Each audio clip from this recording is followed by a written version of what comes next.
समस्त को सप्रेम साईराम आसंतु शुणिबा प्रशांति अनुचिंता भगवान का दर्शन लाभ करिबा पाई क्यों प्रकार योग्यता अत्यंत आवश्यक। भगवान अति प्रेमपूर्ण भाव यह वर्णना करने सहित आमको उत्साहित मध्य करिसेंति। एही विश्व रे थिबा समस्त लोक मानक मध्यरु केवल भगवान का भक्ति ही तांकर दर्शन लाभ करि पारिबो। शास्त्र गुड़िक पुंखानुपुंख ज्ञान थिबा अनेक शिक्षित लोक रहिछन्ति, किंतु केवल शिक्षा भगवान का दर्शन लाभ करिबा पाई सहायक होई पारिबो नाही। केवल शुद्ध प्रेम ही भगवान को तांका प्रेम तांका भक्त सम्मुखरे प्रकट हेबा पाई बाध्य करिथाय। प्रेम शब्द भितरे समग्र विश्व रहिछि। प्रेम व्यतीत एही संसार रे कोनोसी मूल्य वस्तु नाही।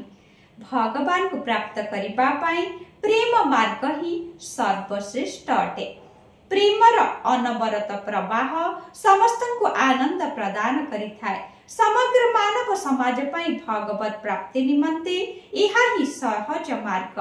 प्रेमर तीन प्रकार तत्व रहिछि। किछि प्रश्न कर नाही, सदाबेले दिय ओ किछि आदौ माग नाही। तृतीय रे सदाबेले आनंद अनुभव करुथा।